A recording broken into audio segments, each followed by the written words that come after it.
Georgia.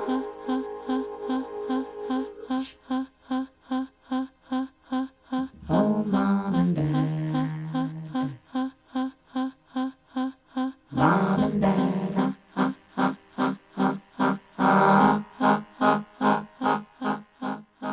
Hello, this is Talkhouse Editor-in-Chief Michael Azarad, and welcome to the Talkhouse Music Podcast.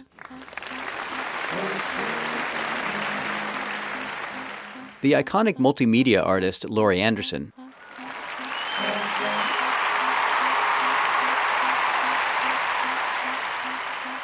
always has 2 or 3 projects going at any one time. And aside from her upcoming feature film, Heart of a Dog, she's unveiling an installation and performance called Habeas Corpus, which takes place in the cavernous Park Avenue Armory in New York, October 2nd through 4th, 2015. Habeas corpus, as we all know, is the foundational concept of American democracy, which holds that the state has to have a good reason for detaining someone. Among Anderson's collaborators on the show are the great Syrian singer Omar Souleyman, ace multi-instrumentalist Shahzad Ismaily, and Laurie's partner in the Talkhouse Music Podcast, Merrill Garbus from Tune Yards.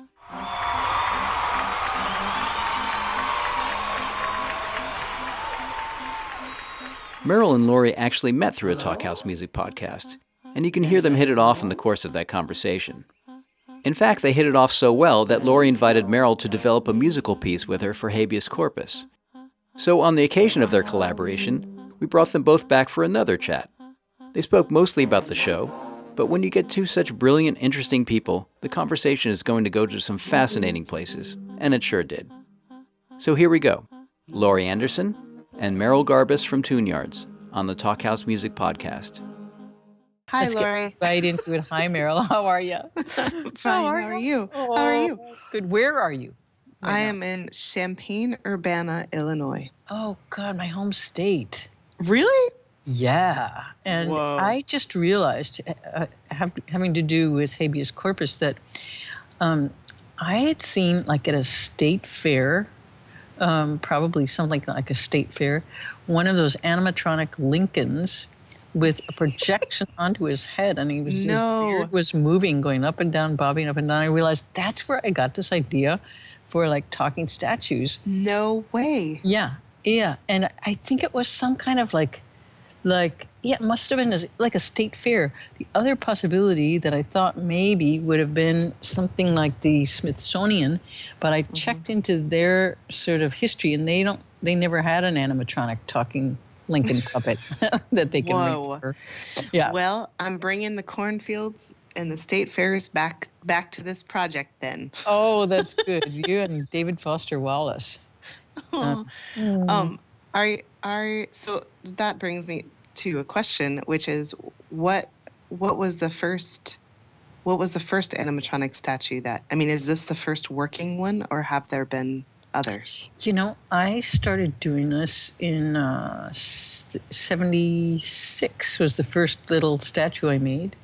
And I did it because I started work as a sculptor, and I wanted to put stories in galleries, and I didn't know how to do that. Did you ever go to like a biennale and you come to the like film room, and you've seen all of these installations and paintings and stuff, and you can like run through it, and then you go, oh no, the film room, that's going to be like, and you see that there's 7 films showing, and it's going to take about 8 hours. Right.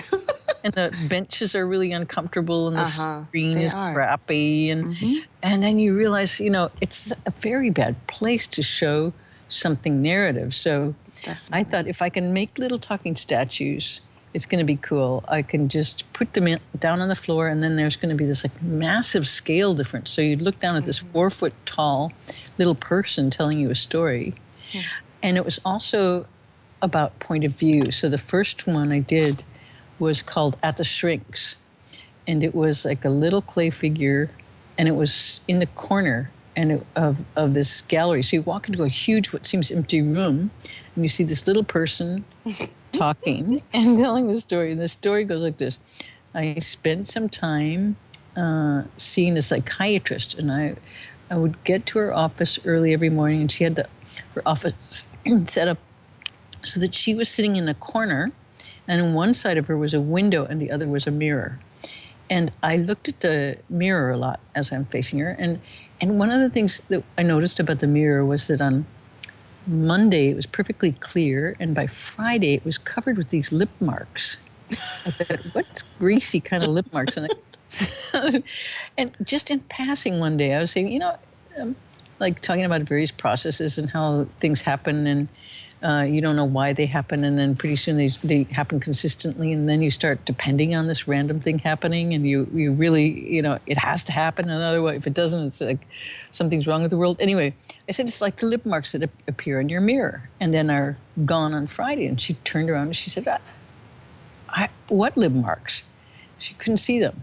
And because of the way the sun was coming in at an angle and hitting the mirror, and so I said, why don't you come over and sit in my chair? You can see them from here. Now, I had never seen this shrink get up out of her chair. It was like, it was like one of these people glued to a chair. And she got up out of her chair. She could actually walk. She came over, she sat in my chair, and she said, oh, lip marks. Mm-hmm. And that was the last time I saw her, because I realized that we were seeing things from such literally different points of view that I wouldn't need to see her again. So anyway, so I started doing things about points of view and how to look through someone else's eyes, or what it looks like from where you're standing. And so that was a part of a whole series. And then I did this more related to what's happening at the Armory, was this project I did in a Prada Foundation about 15, 16 years ago with a prisoner. So anyway, and that's how it started. And what's funny about that story you just told about the lip marks is that you were talking about the statue, the little statue telling a story. And when you first started talking about the therapist's office, I thought you were telling that story, first of all. Like, I see. A story with story within a story within a story. A story within a story. Who's telling the story? And I also have a point of view story. As soon as you were telling that lip mark story, I realized that I have a similar experience of I worked at a coffee shop, and we were having a staff meeting, and I said the bathroom's disgusting. It's awful. It's just horrible. The everything just is so dirty. And all the guys in the room kept saying, "What are you talking about? It's fine." And we talked for a half hour, and then I realized that we face different directions in the bathroom. You sit on the toilet, and the mirror was disgusting. Anyway, so it is remarkable, and it's remarkable. I mean, I think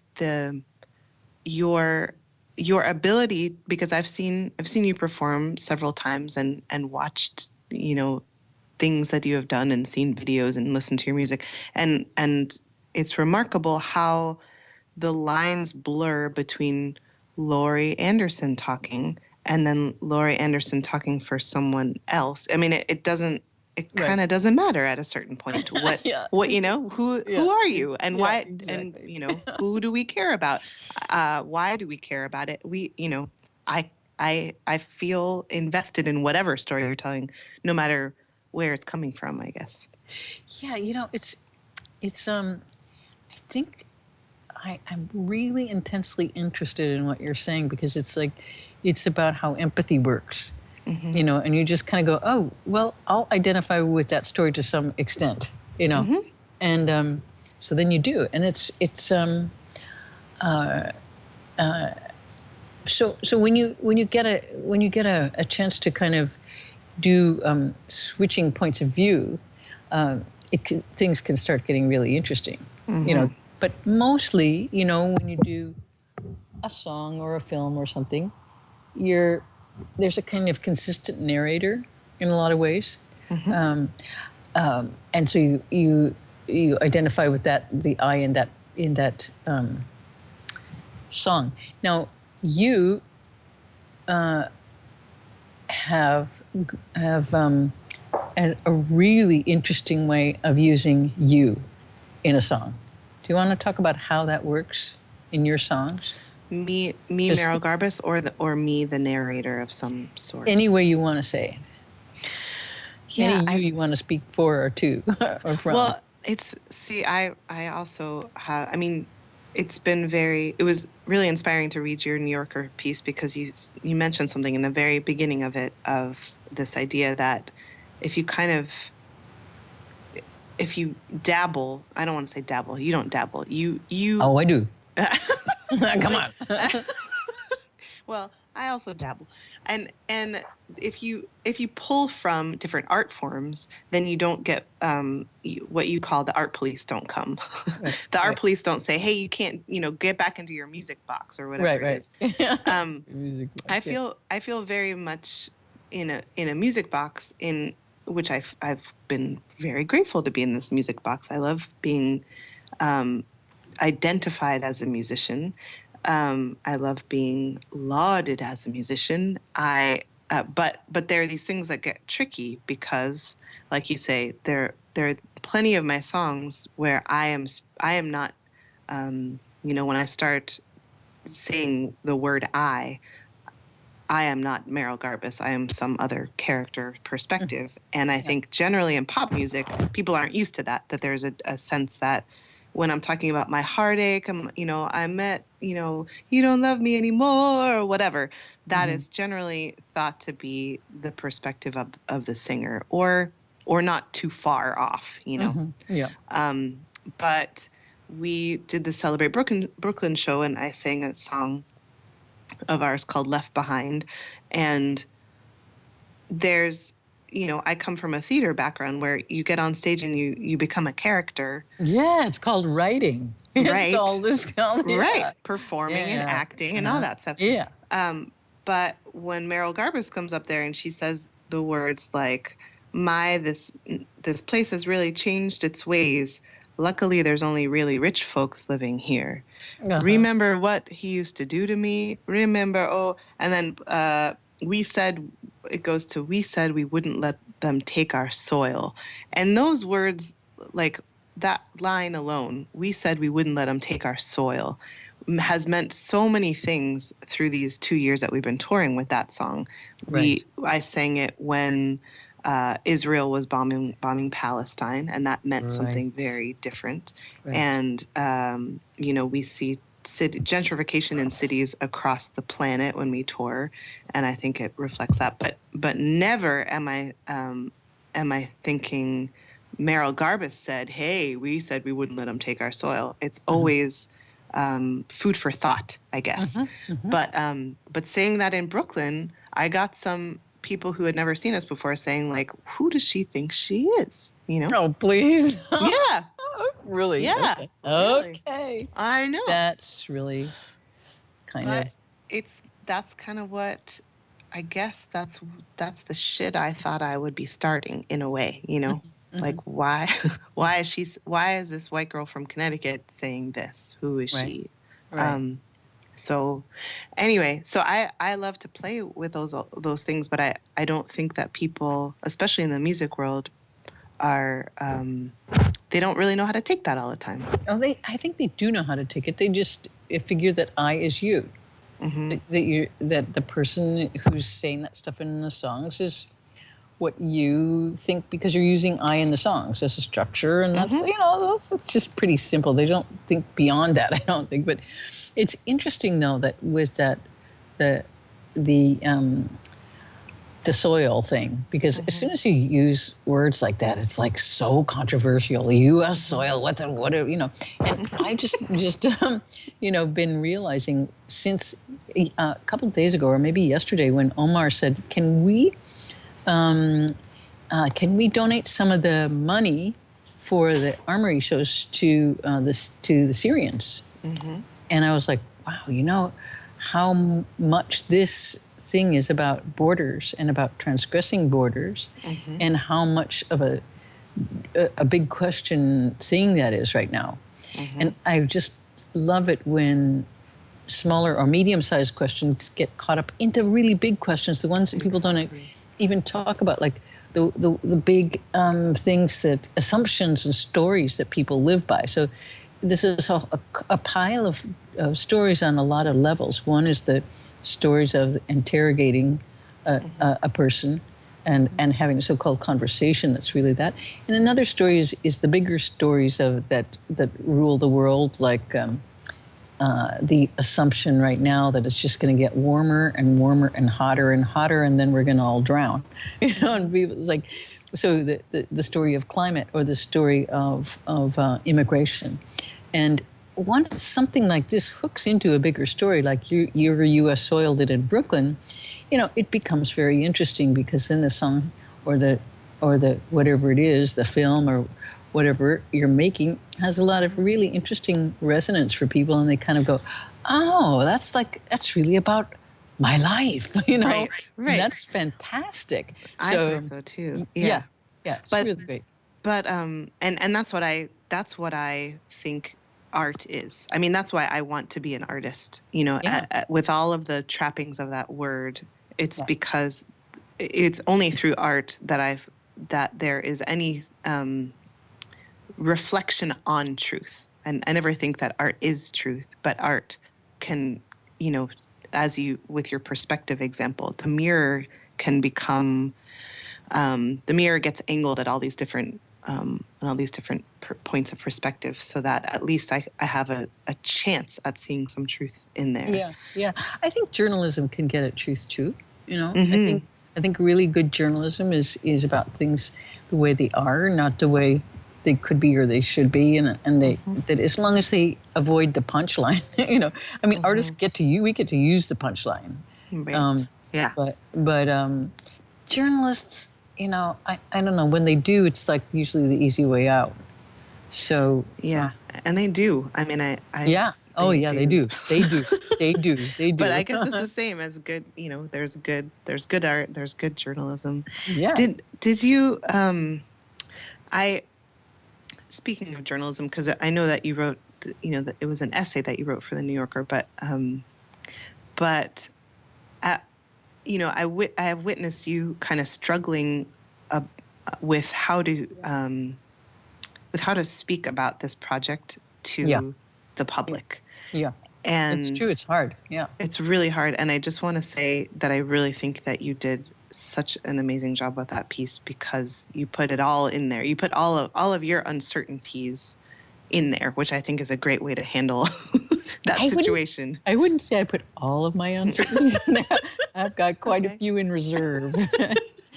Fair. A little bit of bits of paranoia, bits of regrets, a lot of other things. Sure. But But the very first thing that the first thing we see is, the first thing I saw is the picture of you and Muhammad. Oh yeah. And I was so shocked that he's a person. I have to say, Laurie, after all this, you've told me so many stories of him, and I've been so struck at the friendship, I'm going to call it that it seems that the two of you have built over these past months. Yeah. And just to see the two, is that actually a picture of the two of you actually standing with each other? It is. We're Amazing. in the studio in West Africa. Yeah. Amazing. Okay. And there was something about that, again, with all this talk of the humanity of these prisoners that we don't lend a lot of humanity toward, that still it was so shocking to me to see him and to see the two of you next to each other. Yeah. Yeah, it is. And that's what I hope happens when people come in and see him in real time, that he's arrived, he's there, and he'll also have a camera and there'll be a feed so he can see what's happening in the armory. Awesome. So it'll be really cool. Yeah, so that will be linked, if not in place, in time. So that's something that's. I think it's hard to predict, because when we were making this statue, and it was not what I expected. It was almost, people would come in, and we did it kind of secretly over like a week. We didn't, but a few friends came to see it, and they looked at it and went, "Oh my God," because it's really big. Good. And that's the thing. We were going to keep it kind of a little bit more human scale, like a 1.7. humans, so that would be like a child to an adult, sort of, so it wouldn't be like a big statue. But they delivered twice as much foam. That's the reason I thought, let's just use it all. Use it, yeah. So that's why it's so big. and amazing. And I love the way it looks. I mean, it's a really, really wonderful size. And good. I think also, and the shows at night, because we want to make sure that people get a chance to see him. It was just going to be an empty chair, but now we're going to continue with the person in the chair as people come in, and that it'll start over at the chair.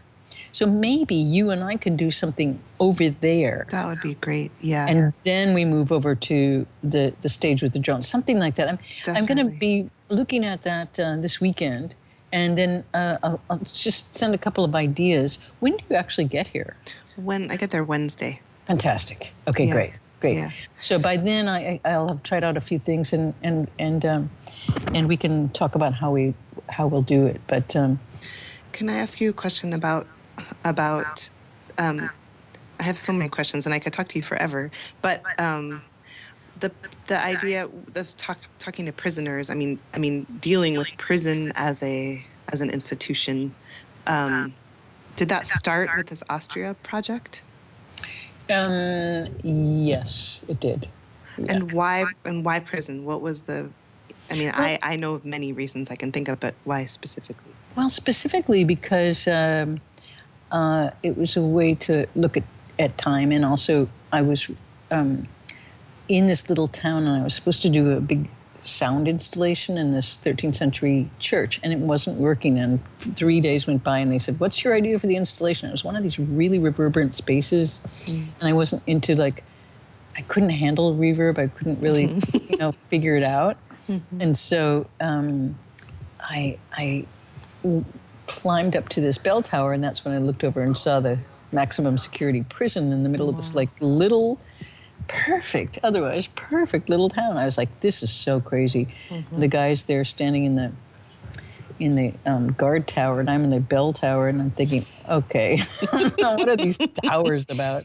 Who's looking at who here, and what is the body? So I started thinking about how the church thinks of the body as, something that's there and not there, and especially the Catholic Church, and so that there's a sense of incarnation and things made of light, and over in the prison, bodies that have to serve time. And so you have this incarceration thing as punishment. So who are we and what are our bodies was really what I was thinking about more than prisons in specifically. So the prison versus the church was what the original thing was. And then later, when I was trying to do this at the Armory, I got more interested in prisons just because, in New York State, it's I think second after insurance. It's a huge business. It's like supporting the state. It's a kind of a prison economy in a way, It's I'm not sure it's second, but it's one of the top 4 things. And so that would be really interesting to see that. Now, of course, we have also this kind of weird fascination with prisons. If you look at MSNBC, they're doing prison shows from midnight. Yeah, there are prison shows. Yeah. So what is this interest in people being punished? It's almost this kind of the rule-following people are kind of love seeing, lock up and lock down, and it's a very weird kind of voyeurism. That, but it's also, I think, partly because a lot of people do know someone in prison. There are lots of people who are in prison now, and definitely. So it's definitely a subculture that's Orange is the New Black thing, which stylizes it, and then some of the reality shows that are much more about, what different restraint holds, and you're like, why is everyone tuning into this? Yeah. In the middle of the night. And it made me think of that. I mean, that from you say in that article, once once incarcerated, the prisoner no longer owns his own image and so cannot let anyone else use it, that was one of the obstacles that you faced doing this. Exactly. I mean, that in and of itself is like, whoa. Yeah, right? That you don't own your own image in this day and age of everything being about those images. That's in Austria. That's not necessarily here. Mm-hmm. And I think it's some leftover, as far as we could tell, from some Austro-Hungarian, series of really strange laws about ownership. But ownership of your own image is a big issue for 21st century people as well. How does that work? And totally. And I'm sure you've run into that as well. And it's a really, really fascinating problem. We only have one more minute before we have to stop. I know. But I wanted to tell you that one of the things that some musicians came by while we were working on the statue and said, "Can I just come and play?" And I was like, yeah. So during the day, we're going to have a bunch of people who are going to just stop by, almost like they're in a subway station or something, and just play their instruments, some bagpipes, some horns, saxophones, and stuff like that. Yeah, my friend Matt actually got asked, and Michael approached him about coming to improvise, which I think would be amazing. Yeah. I love it. I love it. I think we have about probably 10 or 15 people who are going to come over the period of 3 days and just to kind of wander around and play with those drones. Oh, good. And I just love that. It was Zorn who started it. Oh, so cool. I just thought, this is a really nice spirit of people just kind of joining in and doing whatever. I love it. Yeah, I'm so excited, Laurie. I can't wait. I can't wait to just camp out in that space for 3 days. Great. We're going to have a blast. We're going to have a blast. Yeah. Okay. Well, good luck with all the rest of the preparation. I'll see you Wednesday. All right. Great. Have a great show. All right. Thanks. Bye. Bye. Ask me, but all my wisdom need party. Tell me, but all my wisdom need party. But please at least answer me this. Answer me, what's the business? Yeah. Don't take my life away. Don't take my life away from a distance. Yeah. Don't take my life away. Don't take my life away. I'm a victim. Yeah. Don't take my life away. Don't take my life away. I'm addicted. Yeah. Don't take my life away. Don't take my life away. And that's it for this edition of the Talkhouse Music Podcast. Thanks to Mark Yoshizumi for recording the conversation.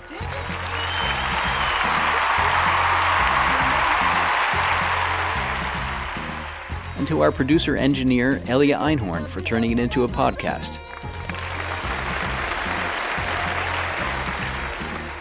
For more Talkhouse Music podcasts, by all means visit our SoundCloud page, or subscribe to our podcasts on iTunes.